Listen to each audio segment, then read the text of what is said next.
জীবনে বাঁধা ধরা নিয়মে সুতো কেটে বেরিয়ে যেতে কার না ভালো লাগে। আর আমি এই বেরিয়ে পড়াগুলোর মধ্য দিয়ে খুঁজে পাই এক আলাদাই আনন্দ এবং মুক্তির স্বাদ, যেখানে একটি একান্ত আমিকে সংসারের এ সংসাজা থেকে কিছুক্ষণের জন্য হলেও মুক্তি দিতে পেরে নিজেকে ভীষণ লাকি লাকি ফিল করি। আর আনন্দের পরিমাণটা দ্বিগুণ বেড়ে যায় যখন সকলে একত্র হতে পারি। দারুণ। হয়তো বেশি দূরের যাত্রা ঠিক হলো না, তবে সেদিন দেখে এলাম পৃথিবীর সপ্তম আশ্চর্য। যাওয়ার পথে ট্রেনটিও যেন আমাদের না নিয়ে যেতেই পারলো না। তাই তো গেল পাওয়ার সত্ত্বেও দাঁড়িয়ে পড়লো স্টেশনে, আর দৌড়ে ট্রেনে চেপে রওনা দিলাম। এই শীতেও কলকাতার টেম্পারেচার যখন খুব বেশি নামেনি, তখন এসি বাসে হাওয়া খেতে খেতে খুঁজে নিলাম আমাদের খুশির ঠিকানা ইকো পার্ক। যদিও সেখানে গিয়ে তো অবাক কাণ্ড, আমাদেরই মতো খুশির ঠিকানা খুঁজতে হাজির হয়েছিল শয়ে শয়ে মানুষজন। সত্যি বলতে ভিড় জমবে বাই না কেন, বিশাল ও এই অপরূপ প্রকৃতি দেখার মতো আনন্দ করার মতো জায়গা, এত সুন্দর পরিবেশকে উপেক্ষা করে কি আর ঘরের কোণে বসে থাকা যায়? তাই তো এত সুন্দর সুন্দর দৃশ্য দেখতে দেখতে সত্যি পৌঁছে গিয়েছিলাম। আর ওখানে ছিল হচ্ছে ওয়্যাক্স মিউজিয়াম। যদিও আমাদের ওই দিনের টার্গেট ছিল ওয়্যাক্স মিউজিয়ামটা দেখা, কিন্তু আমরা সারাদিন ঘুরতে ফিরতে এতটাই টাইম চলে গিয়েছিল যে আমাদের কিন্তু আর যাওয়া হয়ে ওঠেনি। আর এখানে আমাদের অনেকদিন পরে আবার দেখা একটু একটু তো বুঝতেই পারছো, সুখের আলিঙ্গন যাকে বলে আর কি করে নেওয়াটা দরকার। আর এই দেখো আমরা পৌঁছে গিয়েছিলাম ইকো পার্কে। এটা হচ্ছে আউটসাইড, ওখান থেকে টিকিট কেটে আমাদের ভিতরে এন্ট্রি নিতে হবে। আর এটা ছিল হচ্ছে 2 নম্বর গেট।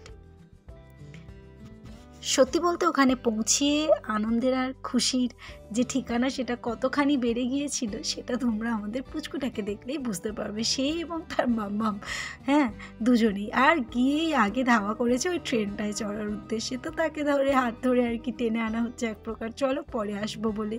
আর এখানে এসে তোমাদের সাথে আমি শেয়ার করে নিচ্ছিলাম যে কিভাবে এলাম। যাত্রাটা খুব একটা বেশি হার্ড না, তোমরা যে কেউ চাইলেই প্রথমেই হচ্ছে সাঁতরাগাছি স্টেশন পর্যন্ত পৌঁছে ওখান থেকে যে কোনো প্রকার বাস ইকো পার্কে যাচ্ছে এরকম বাসগুলি, এসি বাস, এসি কিংবা নন এসি যে কোনো প্রকার বাস তোমরা নিয়ে নিতে পারো। আর এখানে সোনুর সাথে আমি বলছিলাম, খালি দুষ্টুটা দৌড়িয়ে দৌড়িয়ে চলে যাচ্ছে আর ট্রেনগুলোকে দেখতে পেলেই ওঠার জন্য বায়না করছে। তো শেষ পর্যন্ত ওদেরকে তুলে দিয়ে বাই করে আমরা চলে গিয়েছিলাম জায়গা দখলের উদ্দেশ্যে। দ্যাট মিনস যেখানে গিয়ে আমরা একটু বসে হামুটামু করে আবার বেরিয়ে পড়বো। আর এখানে দেখো শুধু আমরাই না, এই দেখো আমাকে বিরক্ত করার লোকজনের সত্যি অভাব নেই। তো ওরা সকলে মিলে এসে গিয়েছিল আমার ব্লগে হাজির হতে। আমি একটু ধমক দিচ্ছিলাম, এই আমার ভিডিওটা করে দিস কিন্তু।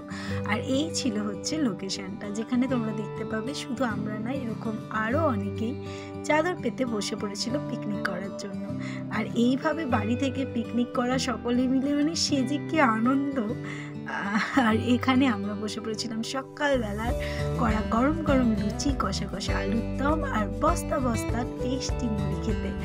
খাই দাই করে পেটের ছুঁচো ইঁদুর যারা দৌড়াচ্ছিল তাদেরকে একটু শান্ত করে নিয়ে আমরা রওনা দিয়েছি।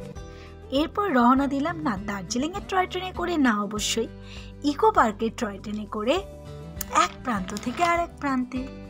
এখানে সোনাই চড়ে নিচ্ছিল একটু হরিণের পিঠে। তবে বিষয়টি মোটেও সস্তা না, 250 টাকা পার হেড গাড়িতে, ইলেকট্রিক গাড়ি হচ্ছে 200 টাকা এবং সাইক্লিং আধা ঘন্টায় 150 টাকা। যেখানে মাত্র 30 টাকায় টিকিট কেটে পিরামিড অর্থাৎ মিশরে পৌঁছে গিয়েছিলাম আমরা ইজিপ্টে। এবং এখান থেকে আরও যে যে বিষয়গুলো দেখলাম সেটা থাকছে পরের ব্লগে।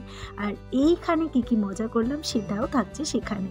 আপাতত এখানে একটু ঘুরু ঘুরু করে সূর্যি মামা ততক্ষণে টাটা বলার জন্য প্রস্তুত, আমিও তোমাদের এখানে টাটা বলবো।